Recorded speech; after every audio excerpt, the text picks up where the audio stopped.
YouTube channel खुशामदीद करनी है। उम्मीद करनी है कि सारे वधिया होगे, हसदे मुस्कुराते होगे। और अज तो माशाल्लाह मौसम भी बहुत खूबसूरत है और फैसलाबाद का मौसम बहुत ही खूबसूरत हो गया वे। अल्लाह ताला ने बरसात पाई है थोड़ी बहुत ही सही, लेकिन मौसम बहुत ठंडा मिठा हो गया। इस ठंडे मिठे मौसम में थानू मैं एक ऐसी टिप दसन जा रही हाँ जी कि हर लड़की का मसला है। हर लड़की की यही प्रॉब्लम है कि जी कोई अच्छा जिहा साडे लई स्क्रब होवे जिहड़ा असीं कर लवीए ते साडी स्किन जिहड़ी है ना चमक जाए। मेरे को इस टाइम ब्राउन शुगर यानी कि शक्कर हर घर च पाई जाती है, ठीक है।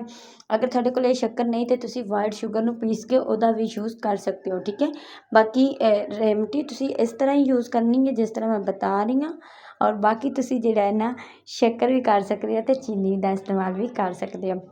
तुहानूं पता है कि शक्कर बहुत ज़्यादा बेनीफिट है साडी सेहत लई, खाण लई भी बहुत ज़्यादा वधिया है। ज़्यादातर तुसीं वाइट चीनी नूं छड्ड के ते तुसीं ब्राउन शुगर अपनी जिंदगी च लओगे तो बहुत ज़्यादा मसले तुहाडी प्रॉब्लम जिहड़ी सॉल्व हो जाएगी, ठीक है।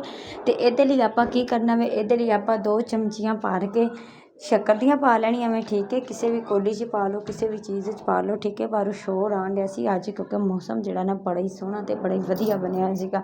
ते 2 चमचियां तुसीं इहदे विच शक्कर दियां पाणियां ने, ठीक है। पा के ते तुसीं इह ज़हन च रखना कि इहदे विच जिहड़ियां मोटियां मोटियां गुठलियां होंदियां ना उहनां नूं तुसीं अच्छे तरीके नाल मैल्ट करना ते 1 चमची तुसीं इहदे च एलोवेरा जैल दी पा लैनी। अगर तुहाडे घर पौधा है तो मैं कहनी हाँ वो तो बहुत ही सोहने ते सुहागा है। अगर पौधा नहीं तो तुसीं बाज़ारी भी लै सकदे हो। तुहाडे सामने 2 चमचियां मैं शक्कर दियां पाईयां ने ते 1 चमची एलोवेरा जैल दी पाई ते इहनूं अच्छी तरीके नाल मैं जिहड़ा ना मिक्स कर लिया वे। ते इह साडे कोल VIP स्क्रब बन के तैयार हो गया, फेस मास्क भी कह सकते हो। लेकिन मेरे ख्याल नाल स्क्रब बहुत अच्छा दा बनदा जी, बहुत मज़ेदार, बहुत ही अमेजिंग बनदा। तुसीं लगाओगे, ट्राई करोगे तो इंशाअल्लाह तुसीं नगीना नेचुरल ब्यूटी दे चैनल नूं याद करोगे। उम्मीद करनी अज दी ये रेमडी तुहानूं पसंद आई होगी। वीडियो पसंद आए तो चैनल नूं सबसक्राइब करना नहीं भुलना, तो वीडियो नूं लाइक करना नहीं भुलना, तो कमेंट बॉक्स में बताना कि अगली वीडियो किस मौजू ते होवे।